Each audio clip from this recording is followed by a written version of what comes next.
Bonjour mes bien-aimés, nous sommes le 27 septembre 2019, donc nous sommes à notre quatrième portion quotidienne. La portion quotidienne d'aujourd'hui, je l'ai intitulée « L'enfer existe ». Pourquoi parler de l'enfer, me demanderez-vous? Nous parlons de l'enfer, bien-aimés, parce que beaucoup trop de personnes, pas que chrétiennes, hein, mais en général, beaucoup trop de personnes pensent que l'enfer, c'est une utopie, pensent que l'enfer, c'est une invention d'un Dieu mal intentionné pour punir ses enfants, donc une espèce de père fouettard, et que ça ferait partie de la légende. Dans cette portion quotidienne, je souhaiterais, en tout cas mon souhait le plus ardent, est que tu prennes conscience que l'enfer existe et existe vraiment. Nous ne prions pas pour rien, nous ne marchons pas dans la crainte de Dieu pour rien, nous ne donnons pas notre vie à Dieu pour rien, c'est parce qu'au final, c'est pour échapper à quelque chose, c'est pour échapper à une punition éternelle, c'est pour échapper au feu éternel que la Bible appelle la géhenne. Par contre, certains d'entre nous disent que notre Dieu est un Dieu d'amour. Et comment ça se ferait qu'amour puisse rimer avec punition éternelle? Comment ça s'expliquerait qu'amour puisse rimer avec destruction définitive?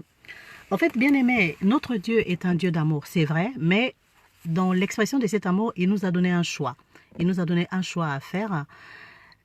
Jean 3,16 nous dit que Dieu a il a tant aimé le monde qu'il a donné son Fils unique afin que quiconque croit en lui ne périsse point, mais qu'il ait la vie éternelle. Donc en fait, il nous a donné son Fils unique par amour, mais à nous de faire le choix de croire en son Fils afin de ne pas périr.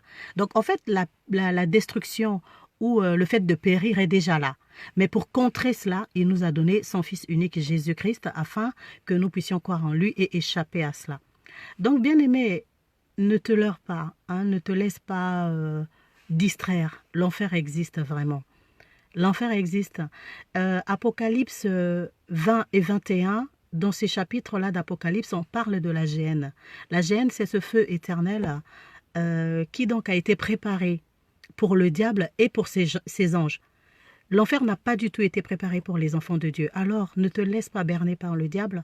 Ne te laisse pas entraîner dans des alliances contre nature, de peur que tu te retrouves à un endroit qui n'était pas prévu pour toi. Tu n'as pas la résistance nécessaire pour l'enfer. Bien-aimés, nos actes quotidiens, nos choix de vie peuvent faire que nous puissions louper l'amour de Dieu. Nous puissions louper cette opportunité que Dieu nous a donnée. Regardez dans Matthieu l'histoire du riche et du pauvre Lazare. Ils se sont tous les deux retrouvés quelque part. Alors ceux qui disent l'enfer n'existe pas, moi je ne suis pas encore morte et revenue à la vie. C'est-à-dire, j'ai été dans le coma, mais je n'ai pas vraiment rencontré la mort pour dire que j'étais allée en enfer ou au ciel, pour venir vous témoigner que ces endroits-là existent. Mais je n'ai pas besoin de ça. Je n'ai pas besoin de ce voyage rétroactif pour vous témoigner que cet endroit-là qu'on appelle l'enfer, cet endroit qu'on appelle la géhenne, cet endroit qu'on appelle le feu éternel existe. Je n'ai pas besoin d'avoir expérimenté. Je crois en ce que dit la Bible. Je crois en ce que dit la parole de Dieu. Cet endroit existe vraiment parce que la Bible nous donne plusieurs versets qui montrent que la géhenne existe. Et si dans Jean 3,16, il nous donne la possibilité d'accepter Jésus, il nous donne la possibilité de prendre donc ce présent, ce cadeau qu'il nous donne, c'est parce qu'il y a quelque part un châtiment éternel. Bien-aimés, l'enfer existe. N'attends pas que quelqu'un vienne de l'enfer pour venir te témoigner que ça existe vraiment pour que tu te transformes. Les réseaux sociaux pullulent de témoignages des gens qui disent être allés là-bas, avoir visité ces endroits-là et être revenus. Malgré cela, il y a des gens qui continuent et qui tiennent mordicus aujourd'hui à dire que ces endroits-là n'existent pas et que ces témoignages sont des montages. Alors, je ne suis pas un examinateur ou un approbateur pour dire que ces témoignages sont réels, mais une chose est sûre, bien-aimé, donne ta vie à Jésus, donne ta vie à Dieu. N'attends pas de vérifier que l'enfer existe vraiment lorsqu'il sera trop tard pour toi. Si aujourd'hui tu donnes ta vie à Dieu, tu abandonnes le péché, tu marches dans la sainteté, dans la sanctification, tu ouvres ton cœur à Dieu, et que demain, plus tard, cette histoire d'enfer s'avère fausse, tu n'auras rien perdu. Tu n'auras rien perdu. Mais par contre, si tu décides de faire l'inverse, tu décides de mener ta vie comme tu l'entends, tu décides de vivre suivant les passions de ta chair, tu décides de jeter l'appel de Dieu, l'appel de l'amour de Dieu, tu décides de ne pas croire, tu décides de faire ce que tu veux, et que ce jour-là arrive, et que tu découvres que l'enfer existait réellement, quelle option il va te rester? Aucune. Ce sera trop tard, tu ne pourras pas repartir en arrière. Donc, vaut mieux bien faire et se rendre compte que la sentence était fausse que de mal faire et arriver devant la sentence sans avoir une possibilité de retour. Attention, bien-aimés, cette vie-là, elle va s'arrêter un jour. Ce monde dans lequel nous sommes en train de vivre est un monde qui est en train de courir vers son effondrement. Les journaux, chaque jour, nous parlent des catastrophes naturelles qui deviennent de plus en plus violentes. Les zones en guerre, la guerre est de plus en plus violente. Les zones en sécheresse, la sécheresse est de plus en plus violente. Donc, il n'y a pas aujourd'hui d'endroit dans le monde où on puisse expérimenter une véritable paix. Même pour nous autres qui avons quitté nos pays d'origine pour élire domicile dans des pays qui, il y a des années en arrière, étaient sûrs, aujourd'hui nous nous rendons compte que nous ne sommes pas du tout dans cette sûreté. Bonjour mon fils Sino. On n'est pas du tout à l'abri. Parce que même ces pays où il y avait la sécurité sociale, où il y avait la justice sociale, les gens descendent dans la rue maintenant chaque samedi pour revendiquer des droits. Et ça nous met tous dans une insécurité. On n'aurait pas cru que ces choses arriveraient dans ces nations vers lesquelles nous nous sommes réfugiés. Donc, bien aimés, c'est le monde entier qui est en train de tomber en lambeaux. C'est le monde entier qui est en train de vivre l'effondrement. Regardez les rapports sur le réchauffement climatique. C'est énorme, bien-aimés. D'ici 2050, nous avons des objectifs mondiaux à atteindre. Sinon, on ne sait plus dans quelle terre nous vivrons. Mais 2050, ce n'est pas dans longtemps. 2050, c'est dans 30 ans. Certains d'entre nous seront encore en vie pour regarder comment la terre va s'effondrer. Il y a des glaciers qui s'effondrent aujourd'hui. Tout ça, ça ne vous parle pas, bien-aimés. Et en dehors même du réchauffement climatique, regardez même l'effondrement de l'humain. Regardez l'effondrement de la race humaine. Dieu nous a créés, on avait certaines valeurs. Repartez 20 ans, 30 ans en arrière. Des choses qui se font aujourd'hui qui ne se faisaient pas avant. Il y a des lois qui sont votées pour aller de plus en plus contre le sens moral. On a eu le mariage pour tous, une loi que le peuple a refusée, mais qui est passée. Là, en ce moment, c'était encore mariage pour tous, ça peut s'entendre parce qu'on dit c'est des hommes, même si c'est des homosexuels, mais c'est des gens à qui Dieu peut donner sa grâce s'ils décident de se convertir. Mais aujourd'hui, il y a la zoophilie. Aujourd'hui, il y a des mariages entre personnes humaines et des animaux. Vous vous rendez compte de là où nous sommes en train de partir, là ?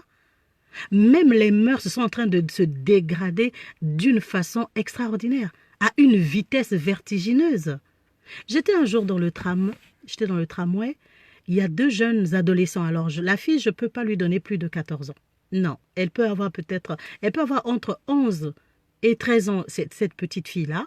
Elle était avec son copain qui, lui, je pense, ne peut pas avoir plus de 16 ans.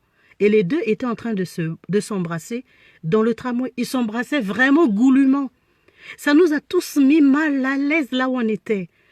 Et il y a une maman, alors une occidentale, qui s'est levée, une dame d'un certain âge. En tout cas, elle peut être plus âgée que ma mère. Hein. C'est vraiment une dame d'un certain âge. Elle se lève, elle s'approche d'eux pour leur dire « Mais jeune homme, c'est quand même un endroit public, le tramway. C'est un endroit public. Vous ne voyez pas que vous êtes en train de nous mettre tous mal à l'aise ?» Et le jeune homme regarde la dame dans les yeux et lui dit « Tu n'es pas ma mère pour me parler comme ça. Je n'ai pas d'ordre à recevoir de toi. » La dame, estomaquée, lui dit « Si tu n'as pas d'ordre à recevoir de moi, c'est une chose, mais je plains ta mère qui te laisse venir faire ça dans le tramway. Dans ce cas, faites-le chez vous si ta mère autorise tout, ou allez dans une chambre d'hôtel. » Et le jeune homme l'a regardé, mais avec un instinct tueur dans les yeux, et a changé de voiture. Vous voyez, c'est des choses qui estomaquent. De nos jours, les jeunes n'ont même plus peur de rien. Donc, il n'y a pas que l'effondrement de l'humain. Il y a la dégradation des mœurs. Il y a la perte de valeur. Les gens ne savent plus dire merci. Les gens ne sont plus reconnaissants. Les gens sont de plus en plus individualistes. Bien aimés, toutes ces choses-là doivent nous alerter. Le monde est en train de courir vers quelque part. Le monde est en train de courir vers son terme. Donc, attention, bien aimés. Faites attention. Ne croyez pas que ce que nous sommes en train de voir va continuer, ou encore que les gens parlent de la paix, ils font des traités, ils négocient. Non, il n'y a plus de paix. Là, on est dans Matthieu 24, là. On est en train de vivre les signes de l'avènement du Fils de l'homme. Si même nous, on ne voit pas ça de nos yeux, peut-être que nos enfants verront. Et encore, même si même nos enfants ne voient pas ça, nous, on n'est pas éternels, on va bien mourir un jour. Donc, si la fin du monde ne t'attrape pas là parce que Christ revient devant toi, ben, elle t'attrapera d'une façon ou d'une autre parce que tu vas mourir, tu n'es pas éternel. Donc, bien aimés, faisons attention. L'enfer existe. L'enfer existe et dans dans Matthieu 25, 41, Jésus dit, le feu éternel avait été préparé pour le diable et ses anges. Ça n'avait pas été préparé pour toi, bien-aimé. Toi qui as fait alliance avec la franc-maçonnerie, toi qui as pactisé avec le diable, toi qui as signé des contrats pour avoir de l'argent et impressionner le monde, l'enfer n'avait pas été préparé pour toi. Ce qui a été préparé pour toi, c'est la vie éternelle. Comme Matthieu 6, 23 nous dit, il ne veut pas que le salaire du péché soit la mort pour toi, mais ce qu'il veut pour toi, c'est le don gratuit qui est la vie éternelle qu'il te donne en Christ. Donc accepte Jésus dans ta vie. Donne ta vie à Jésus. Tu ne perds rien. En fait, si tu donnes ta vie à Jésus, tu ne vivras que plus heureux sur cette terre. Et si demain, cette histoire d'enfer s'avère être réelle, tu auras tout gagné. Tu auras le jackpot. Mais si maintenant tu refuses de donner ta vie à Jésus, tu refuses de te discipliner, tu refuses de donner cette place à Dieu, et que demain, tu te rends compte que l'enfer existe réellement, quelle sera ta situation? Tu n'auras plus de plan B, bien-aimé. C'est maintenant que tu as le choix. Alors je t'exhorte de tout cœur. Choisis la vie. Ne choisis pas l'enfer. Ne choisis pas la géhenne. Et pour ceux qui continuent à se dire que cet endroit n'existe pas, que notre Dieu est un Dieu d'amour, il ne ferait pas ça, sachez qu'il le fera. Il le fera vraiment. Parce que ce n'est pas comme s'il nous jette en pâture, il nous a donné le choix. Il nous a dit, je vous donne mon fils. Il est mort à la croix, je me le suis offert en sacrifice pour vous sauver. Alors à vous de croire en lui. Celui qui croira sera sauvé, mais celui qui ne croira pas sera condamné. Donc bien aimé, la condamnation, elle est bien au bout de ce chemin que nous sommes en train de parcourir. Ce chemin qui est la vie que nous avons maintenant. Il y a une condamnation au bout. Ne choisis pas la condamnation. Donne ta vie à Christ. Que Dieu te bénisse.